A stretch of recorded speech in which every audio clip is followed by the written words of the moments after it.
हरियाणा में जजपा भाजपा में सब कुछ ठीक नहीं है। सीएम मनोहर लाल खट्टर दुष्यंत चौटाला की ताकत को कम करने का प्रयास कर रहे हैं। आपको बता दें, 2 महकमे दुष्यंत चौटाला से सीएम मनोहर लाल खट्टर अपने पास रख सकते हैं। यही नहीं, जिन 2 महकमों की हम बात कर रहे हैं उन 2 महकमों में अच्छे खासे घोटाले और घपले भी हुए हैं, और उन घपले और घोटालों की जांच तेज गति से हो सकती है। तो फिर जिसके पास ये घोटाले हुए हैं, जिसके पास ये महकमे थे, उनके नाम का जिक्र भी इसमें आ सकता है। हम बात कर रहे हैं हरियाणा के अंदर 20 जो विभाग है उनको मर्ज करके 10 नए विभाग बनाए गए हैं। ऐसे में मंत्रियों के पास से विभाग दोबारा आवंटित किए जाएंगे, तो एक मंत्री से दूसरे मंत्री के पास पहले से दूसरा विभाग चला जाएगा, और यह बात बैठक के दौरान कही गई थी। लेकिन अब हरियाणा के डिप्टी सीएम दुष्यंत चौटाला के साथ भाजपा का नाता थोड़ा पुराना जो है 36 का आंकड़ा चल रहा है।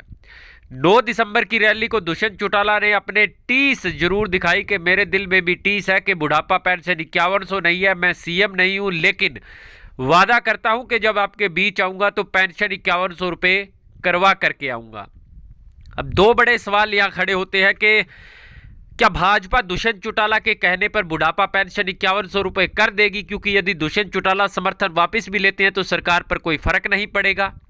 दूसरी बात, क्या दुष्यंत चौटाला चाहते हैं कि भाजपा बुढ़ापा पेंशन 5100 रुपये ना करे और वो गठबंधन से अलग होकर के जनता के बीच सहानुभूति के तौर पर जाए? यह तो खैर भविष्य के गर्भ में है, लेकिन एक बात तो तय है कि दुष्यंत चौटाला और भाजपा के बीच आंकड़ा 36 का हो चुका है। भले ही दोनों दल के नेता कहते हो कि गठबंधन मजबूती के साथ चल रहा है। अब बात करते हैं जो महकमे मर्ज किए गए हैं, विलय किए गए हैं। पीडब्ल्यूडी विभाग और आबकारी और कराधान विभाग इस वक्त हरियाणा के डिप्टी सीएम दुष्यंत चौटाला के पास है, और इन दोनों विभाग में पिछले कई समय से, लंबे समय से यदि बात करें तो कई घोटालों की जांच हो रही है, और कई घोटालों की बात भी सामने आई है।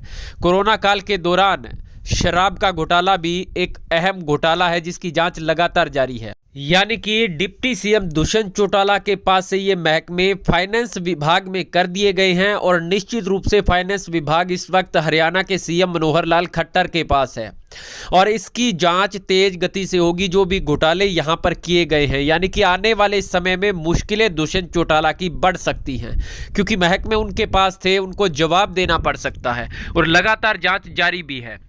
वहीं गठबंधन को लेकर के कुलदीप बिश्नोई ने भी बड़ा बयान दिया है। दुष्यंत चौटाला ने 9 दिसंबर की रैली को जो बात कही थी वो भाजपा नेताओं की जुबान पर है। कुलदीप बिश्नोई की जुबान भी खुल गई है। उन्होंने कहा कि गठबंधन के नेता को ऐसा बयान नहीं देना चाहिए, उनको अपनी वाणी पर विराम